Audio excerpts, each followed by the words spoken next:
I'm the only person who didn't cowered out at the beginning of this imaginary scamdemic. I'm out here literally resisting the enslavement of man. What do you think I'm trying to make all this money for? More cars? No, I'm making money specifically so that I am, to a degree at least, ungovernable. But that's on an individual level. And I take care of my people. Which people? My people. So this is what I mean. It's not like I'm out here doing nothing. I'm out here on the streets. I gotta go to Miami. I gotta see you. Gotta get this done. From here, I gotta go to Dubai, make some more money. I'm running around the world. I'm doing very, very important things. And if I had a female, if I did, because of course I don't, because I'm a man of God, blah, blah, blah. If I had a female, she would have to be very understanding of the fact that I am a man on a mission with a purpose. And there are some missions she'll be allowed to come with me on, and some missions she can't come. It's not safe for females out here. My life would be drastically different. I think that all men, in fact, I'd say the actual plague of Western nations today is that all men lack a natural masculine support network.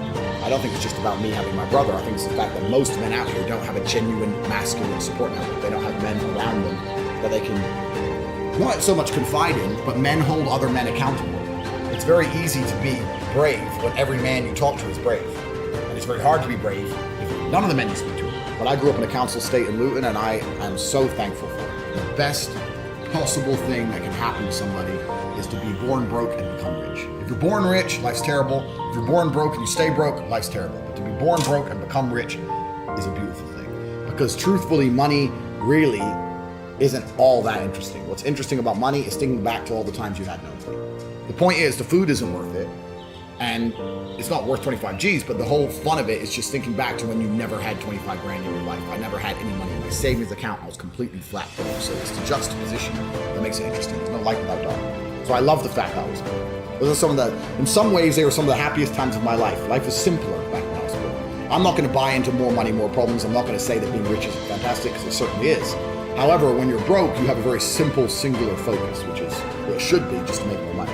But now my focus is more spread out, because I really do not need it. That's the one thing I do not need. The hardship, my whole life was hardship.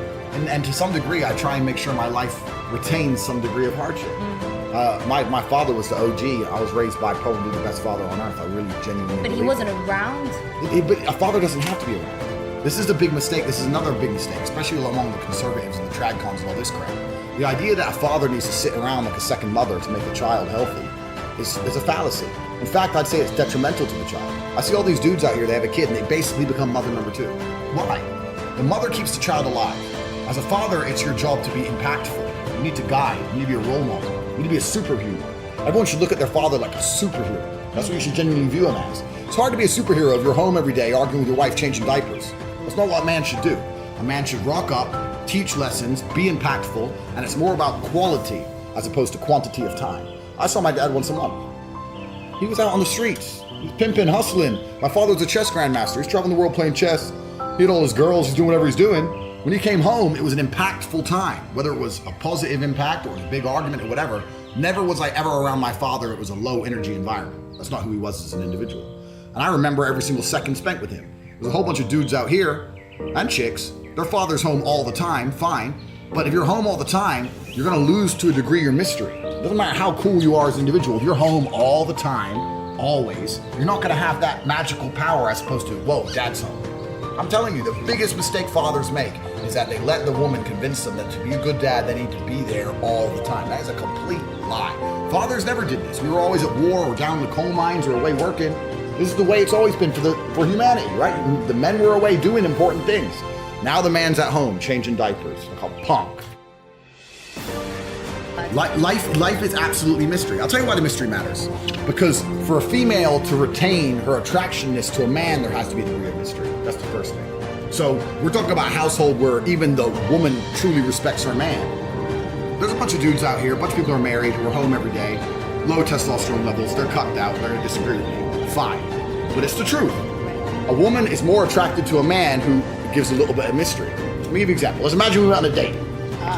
Let's imagine, yeah? And you asked me my job. And I said, oh, I do this and this and this and this. No.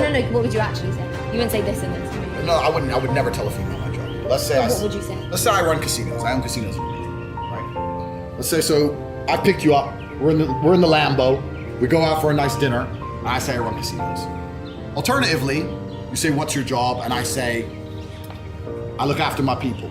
But the point I'm making is the story you're going to construct in your head is actually going to be more interesting to you than the truth. You're going to say, well, my man just 25 grand on dinner, pulled up in a $400,000 car, looks after his people. What does that even mean?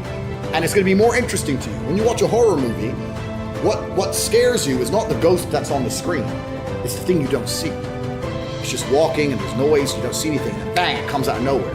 That's how human mind works. A degree of mystery is extremely intriguing to the human mind. So it's extremely intriguing to the female for her man, is the first thing. It's also extremely intriguing to the child for their father. Dad's home. Oh no, the whole dynamic of the house has changed. Everything shifted. Dad is home. He's been away and now he's home. Whether it's positive or negative, that has an impact on you, has a genuine effect on your psyche. I see so many fathers who walk in the house and the kids are just playing a video game. Dad walks in. They don't give a shit. Is that parenting? Are you a good dad now because you're home every day? That's why all these dudes are punks. No one can question what I'm saying when it comes to being a father or parenting, because I was raised in a very specific way and I'm one of the greatest men on the face of the planet.